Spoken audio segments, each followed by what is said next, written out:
What's up, y'all? It's been a minute since the last episode of the RaineCast. Right here, right now, I'm in this desolate, abandoned, random building in Bronzeville, New York.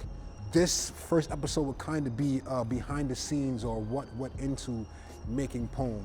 So for POME's story, I kind of took two of my coworkers' personal experiences and blended it together.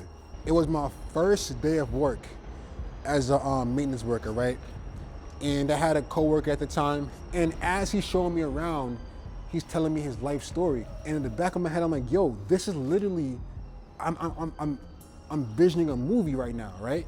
So what happened was, right, in the 80s, you know how it was in the 80s in New York City, people were selling drugs, this and the third. His sister got him introduced to selling drugs. He started making money, more than enough for himself. He started buying nice cars. He had a little crew going on, and it was like a little family business or whatnot. And as he was reaching to a certain level, one particular instance landed him in prison for like 15 years, right? An innocent kid being a product of their environment, right? In retrospect, it kind of put him in a box, literally and physically. I know you're asking yourself, okay, so what about the graffiti part? Well, I also had a coworker at that same job who worked the front desk, right? I would see him doodle on his notepad, a bunch of tags, throwies. I was like, yo, like, what's this? So he told me he's into graffiti, this and the third, and the element where POME's girlfriend supports him, I took that from his story because it's actually the opposite. He wanted to be an art history teacher, and he wanted to do graffiti on the side. His past partners were like very unsupportive of that. So with Aya, I kind of took that part and I flipped it on its back.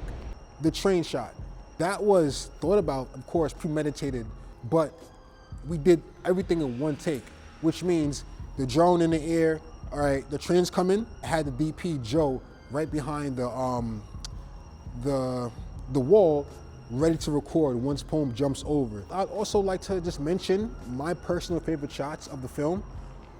It'd have to be the Aya shot, because Aya, the way how we set design that room made it feel like a Belly-inspired scene, Hype Williams-inspired scene. You know, it kind of gave it gave 90s aesthetic. You feel me? And that's really what I wanted. That's really what I wanted to put into film, was the 90s feel, the gritty, warm, not more so warm, but just analog type of environment, you know what I'm saying? And I felt as though like that scene embodied that. I'm gonna go in this next room real quick though. I wanna see what's up over here. Like, this shit looks kind of, oh my Lord, Jesus. Yo, this, you can hear the birds chirping. It's kind of beautiful over here. I ain't gonna lie, like, this looks kind of cool, like, jeez. So anyways, yeah, those were my two favorite shots of the film, you know, personally. And I just want to go straight into the things that I could have done better. Like, honestly, I could have done two things better. Number one was lighting, especially for the sister in POME scene. I felt like more dramatic lighting would have elevated that scene. What I do want to also mention too is that jump cut scene where POME was wearing this exact same hoodie. I felt, okay, so what I had in mind, right? And like I said, this is all production things. What I had in mind, I wanted to do a jump cut where like the frame was exactly lined up with the previous frame, and where you can see POME say, and then in my mind I had thought that if we had lined it up how we did it, it would have been just so seamless, like a video game change. Kind of like how in a GTA game where you just change clothes and your character doesn't move. I kind of wanted to have that same effect, but at the end of the day, I feel like POME, it did what it needed to do.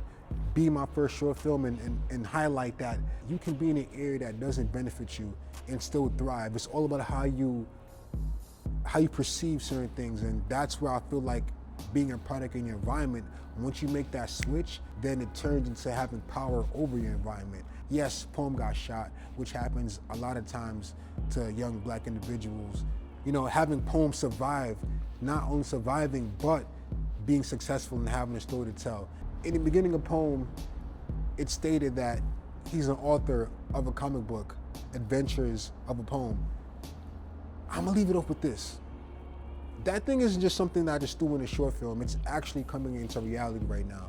Me and an illustrator by the name of Kyrie Brown are working on a comic book series, right? Titled The Adventures of a Poem. And although right now it's in its baby stages, we're hoping to bring this to light in the near future. Not gonna lie, I appreciate y'all so much for tuning into the first episode of the new and improved RaineCast. Although this is probably like episode 24 or 25, this is the new and improved RaineCast. It's been your boy Rain. Till next time, peace the F out. Yo, I ain't do that so nah, yo, this place is crazy, son. What a crazy place to do a podcast, right? What a crazy place to do a podcast.